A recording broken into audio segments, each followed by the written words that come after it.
Welcome, ladies and gentlemen, to the MSP Dispatch. This is your source for news, community events, and commentary in the MSP channel. I'm joined by my co-host, Tony Francisco. How you doing, Tony? Excellent, Ray. Thank you for having us all here together. This is an amazing event. I'm glad to be here. Absolutely. For those that don't know, which is basically the entire planet, because it's a brand new thing. We did a breaking news event last week. Thanks to Tom Lawrence again for helping me with that. But this is going to be our regular series. We're going to be doing this on Mondays and Fridays. For now, it's going to be pre-recorded.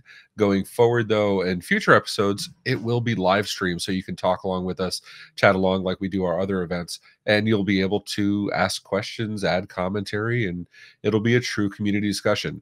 That's the point behind MSP Media Network. It is 1,000 voices, one community. So as we go into our first story, Tony, what's going on here? First things first, market changing vendor moves. Microsoft. It's in every single MSP, TSP, VAR agent out there. They're involved in almost every single customer out there in the world in some degree or another. They have introduced the new commerce experience, which is going to be a locking mechanism for their audience for the Microsoft Office 365 family suite and platform. But alongside that comes the new partner score, which directly affects the audience that's listening to this now.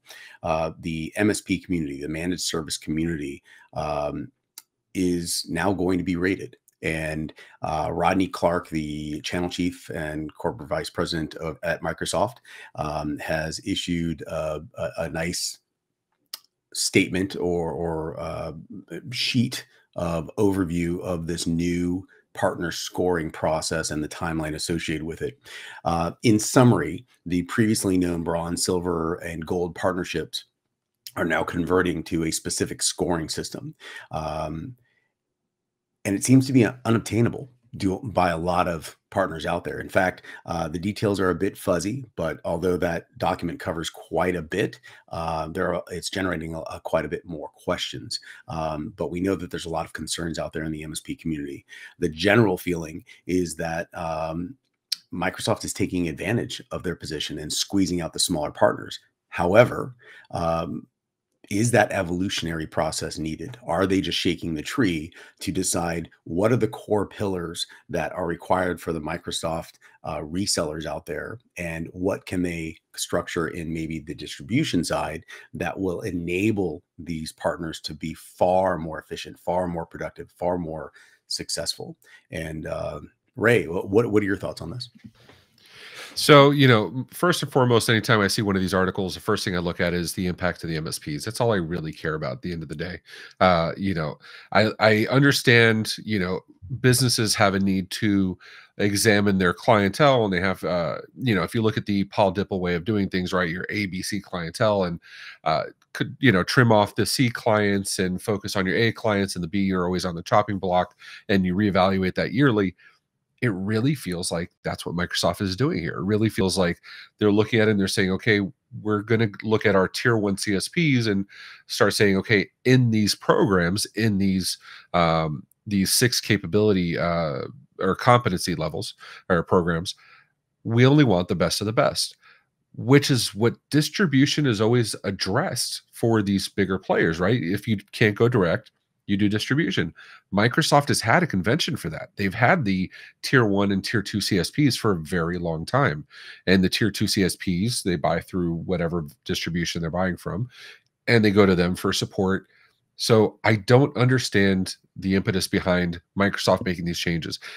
Like NCE, they say it's for the best. It's to help strengthen our programs, increase your expertise. But we look at how they're impacting internal use rights and how they're impacting what they're terming now as partner benefits. The whole point of internal use rights is so you become subject matter expert, dog fooding those tools, using them on day in, day out basis. But now you have to have these competency scores partner. It's PCS, it's partner competency score or something like that. But you have to have these scores that are basically unattainable. You have to have a 70 out of 100. It's going to be on the anniversary of your partnership starting October of this year. They have talked about October of this year through September of next year, your internal use rights or your partner benefits as they are now will not change. But as the partners, you can go into your partner central or partner center right now and look at your score.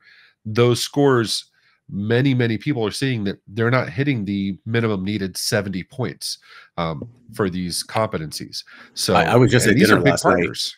Yeah, I was just at dinner last night with a big MSP and very successful MSP, and he said I scored a 0 on that test, and this makes absolutely no sense. So the concern is very present, and the question that really comes down to is, what is this going to force? What change, what evolution in the MSP community is this going to force? And is there a picture much larger than we're currently seeing? Is the NCE, the new commerce experience, in conjunction with this new partner scoring system, two bricks in building something that's much larger than we're currently envisioning right now, or we're able to understand? Those are questions that we're all asking. And we're gonna, and we'll have the links in the show notes. So look at the show notes for additional additional coverage from CRN. Our buddy Jay McBain posted on Reddit, in talking about exactly what we should be looking at.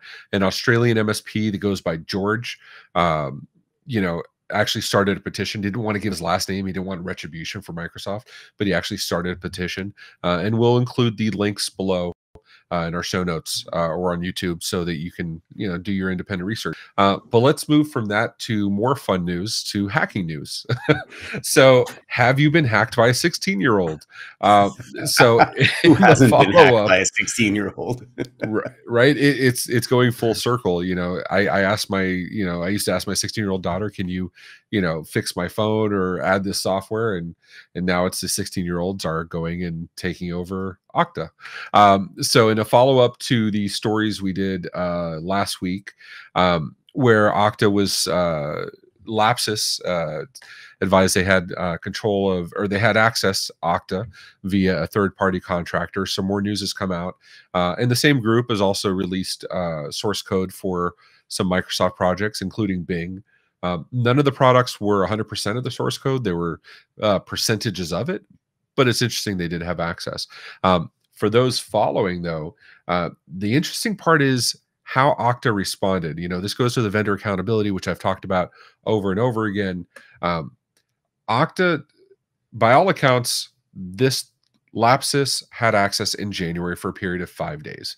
Okta has confirmed they knew of the access back in January.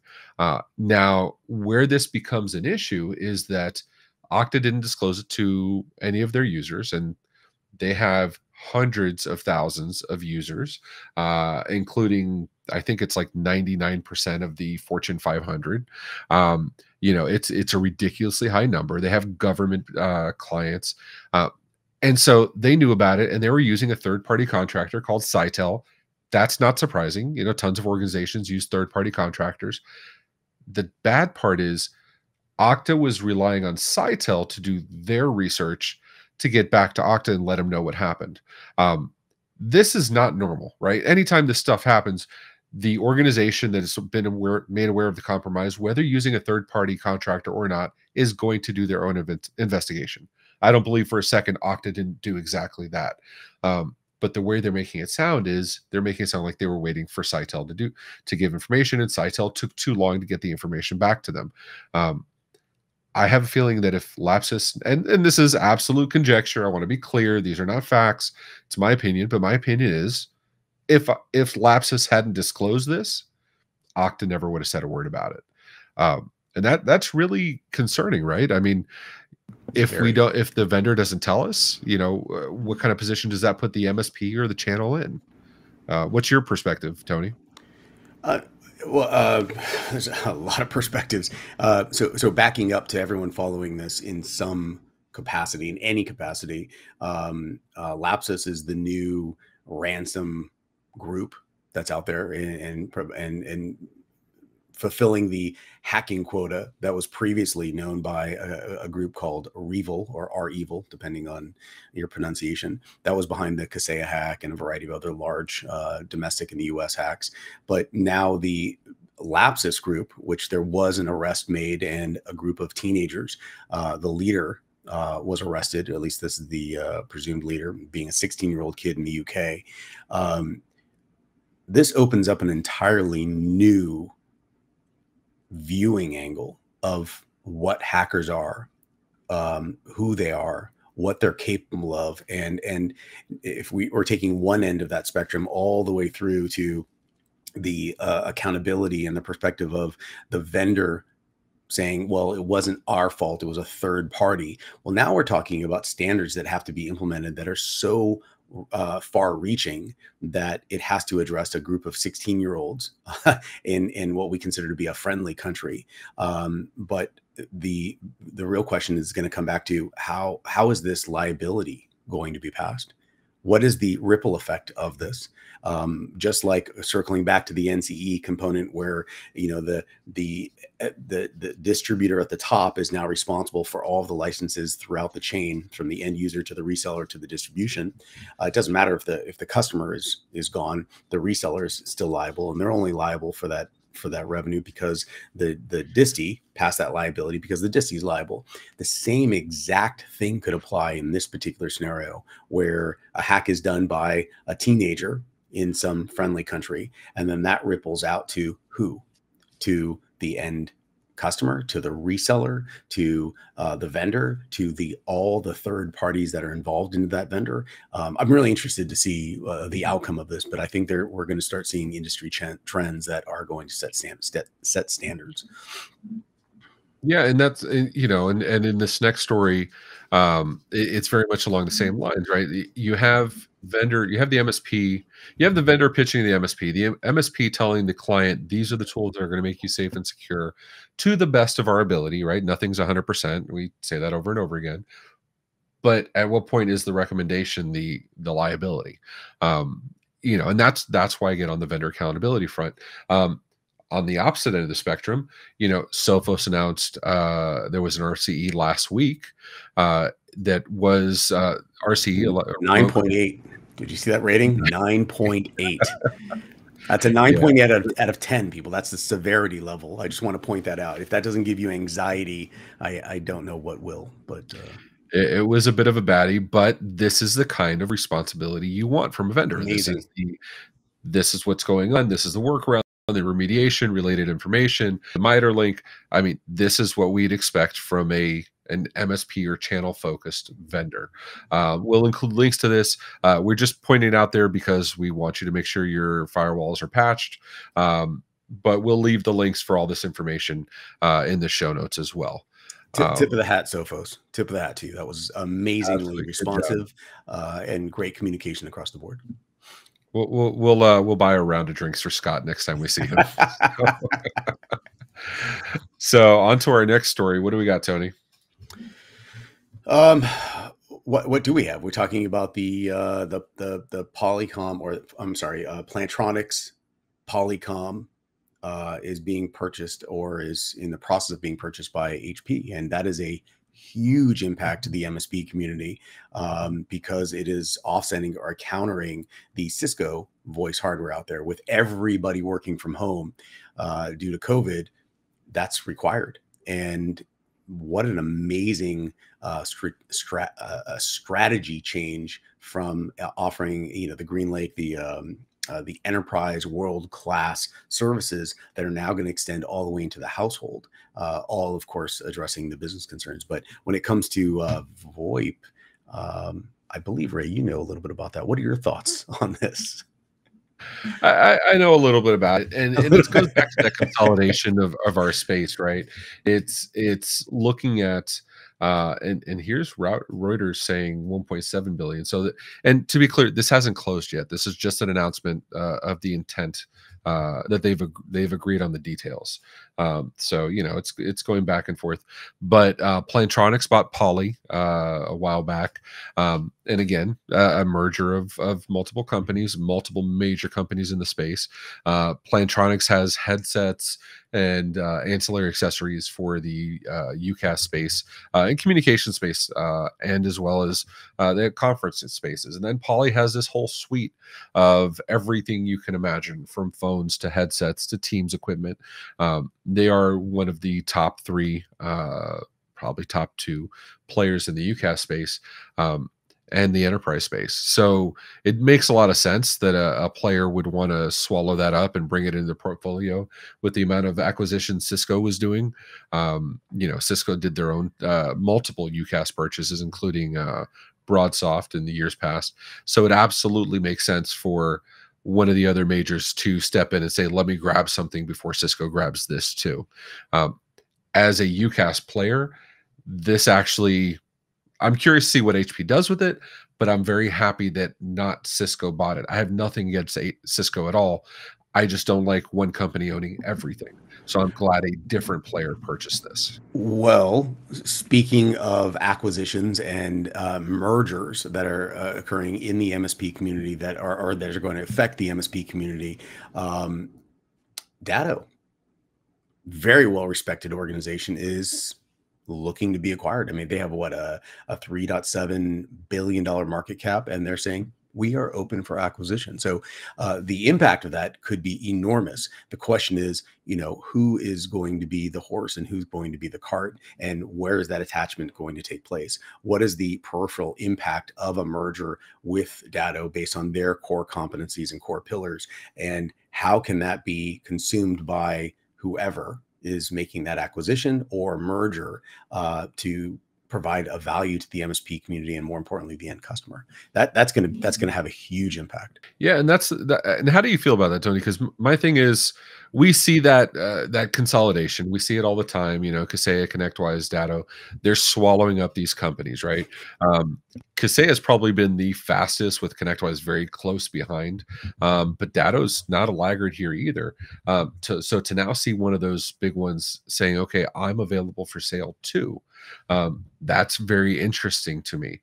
And this seems to be on the heels of a couple PE firms expressing interest. Datto was already had Vista as an investor, but this is interesting to see it. They're possibly looking at the exit, and a lot of people have said MSP is very rich in terms of investment and exit strategy. I think this is the first of the much larger players to start looking at their own exits for what they do with the big software players.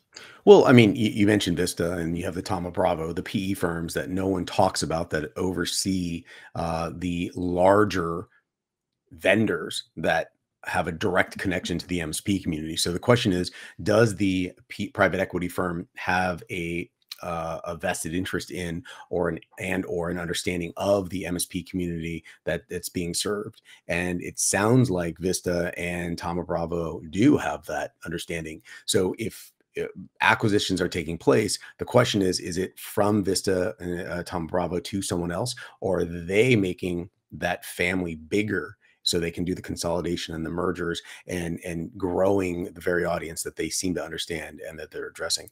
I don't know. And I think the Datto move is going to it's going to force a market shift, not just from the products and services that are being offered and consumed, but also the other players in the game that are going to need to accommodate that change by making their own moves, which are probably going to result in mergers and acquisitions. And that comes full circle back to, the HP acquiring Poly, which is, for all intents and purposes, a consumer level brand that's everywhere, purchased by an enterprise world-class company to bridge that gap. And so now we're seeing a much larger breadth of offerings from companies out there. Did it strike you as odd that this was HP and not HPE making the play? I don't know how to address that. I think HP has done so many changes over the last 5 or 6 years that I think we're finally starting to see the execution of that vision. So That I don't and know what that vision is. and that's what I'd like to see in the comments. Hit us up on Twitter or on any of the socials, or on Discord. But that's something I'd like to see comments from the community, because it does strike me when I look at programs like Microsoft or companies like Microsoft that they're so massive, or AT&T, they're so massive, it almost becomes a puzzle just to figure out how to partner with them. HP is very much in that same vein.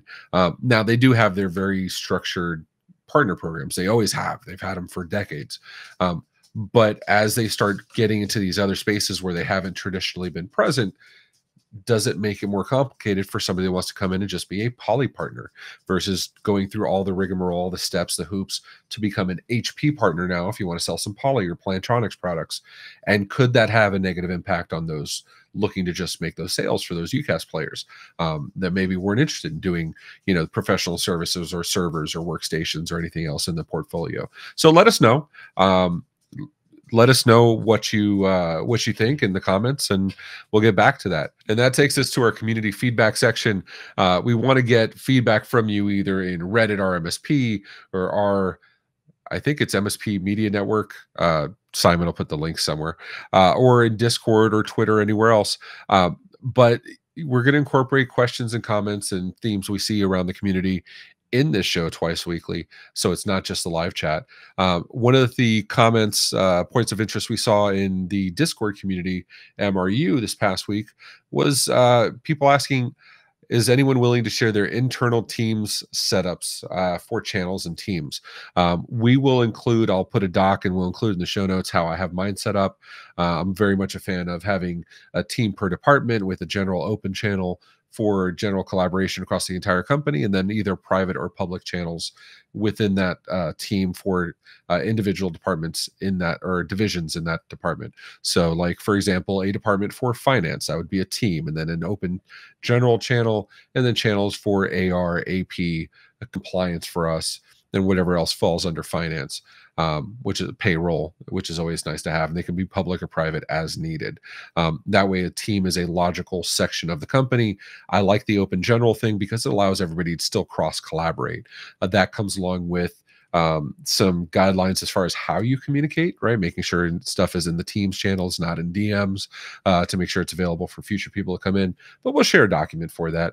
If you have any comments or any opinions, share it, and let's share for the benefit of the community. And for community events, we have a couple things going on, including today at 1 p.m. we have the Cyber Call by Channel program. Remember, Channel program is Matt Solomon and Kevin. Cyber Call, Andrew Morgan. We're going to hear from the CISOs of ConnectWise, Datto, Kaseya, and Enable. Each have had their own security events, and there's a lot of security concern in the MSP community. So seeing the CISOs of these powerhouses is definitely something I'm going to be tuning into. I definitely want to hear it. March 30th at 1 p.m., we have the Technical Deficit, Solving the Best Cyber Drain CTF Challenges. Those of you that participated in the Capture the Flag hosted by Cyber Drain and Kelvin Tehelar, we're going to be solving some of the best challenges, the head scratchers, the ones that just had you screaming at the wall at 3 a.m. with your cans of Mountain Dew. I know I was among you guys. So on March 31st, 1 p.m., MSP Live Chat, April Fools, PHOOLS, Phishing Challenge. And that'll be with our friends Ninja, Lifecycle Insights, Fin Security. It'll be a good time. On March 31st at 6:30 p.m., Tech Bar Podcast with Matt Lee and Jason Slagle. It'll be the Beard Show. And then April 1st, we will do the second half of the week for MSP Dispatch. We'll be on Friday. We will put that out early. It will not be live this week. We will promise, once we have a good format settled, we will start doing these live so you can participate, because we definitely want to hear from you. In the meantime, if you have any comments, questions, concerns, feedback, you just want to rant at us, we're open to it. Hit us up. You can email news@mspmedia.tv, or hit us up on Twitter or any of our socials. So that takes us to the final thoughts. Tony, any final thoughts you want to take us out with? I cannot be more excited about the show. It's about time the MSP community has a summarized version of the news, the prioritized events, some commentary and perspectives, as opposed to just a simple monologue. And I think this is the place to do it. Until next time, Have a great rest of your week. And thank you so much, Tony. I appreciate you, man. Pleasure. Thank you so much, everyone. Great being here. Look forward to the next one. This has been a broadcast of the MSP Media Network.